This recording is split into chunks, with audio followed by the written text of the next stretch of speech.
DVD, so it's out here. It's pretty good aging, right? Cool. A couple of questions? Anybody want to ask something of Tilda? Yes. So, do you see yourself as developing your own sort of a theater or your own filmmaking scenario, whether it's writing, whether it's directing, whether it's and what point of view would you see yourself using?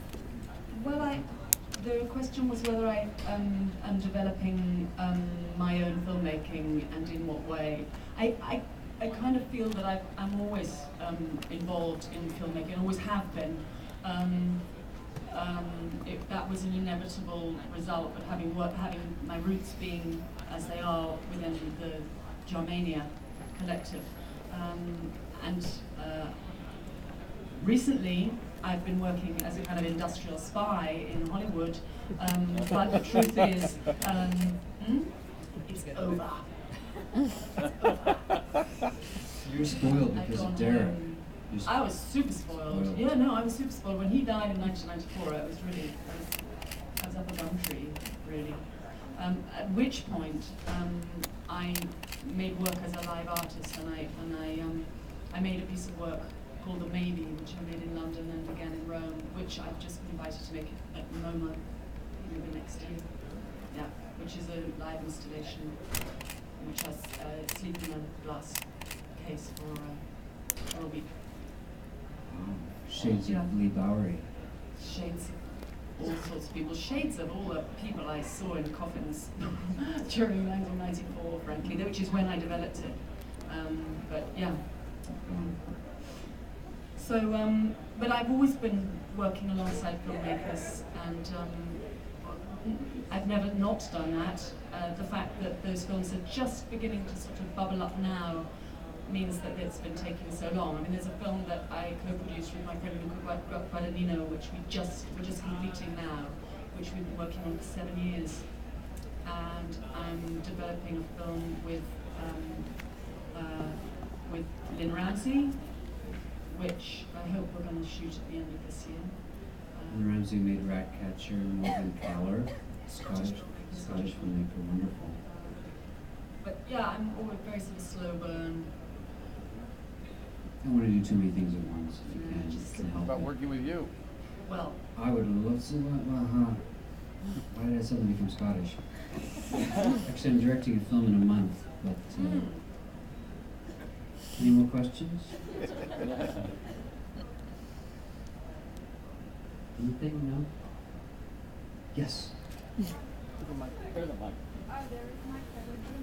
Go ahead. Well, I'll repeat it. Okay. I'm a big fan of Cornelia Parker, the artist. And you had done a piece with her, and where she put you in a vitrine. no, this is the piece that we referred to earlier. This is The Maybe, which was my piece, and I invited her to work on an installation around that piece in London. And how did that piece come about? How did you meet Cornelia Parker? And I was developing that piece, and I was developing it for a couple of years, and I was invited by the Serpentine to make it in the Serpentine, and I asked her to help me to develop, because the Serpentine is a four-room gallery, to work on the installation for the other 3 rooms. And I was delighted to meet her. I think she's a fantastic artist, and it was wonderful working with her. Is straight theater, I mean, no, straight, but is theater something that you want to, it sounds like you had a bad experience at one time. Do you know, it's not that I had a bad experience. I mean, in many ways, the reason that I'm not interested in working in the theatre is I had a great experience. The last experience I had in the theatre was, it kind of ruined me for theatre. I made a one-woman show, which I loved so much that I've just never found anything that I've wanted to do again that's excited me that much. You don't know what I'm talking about. I know one does get stuck in a groove.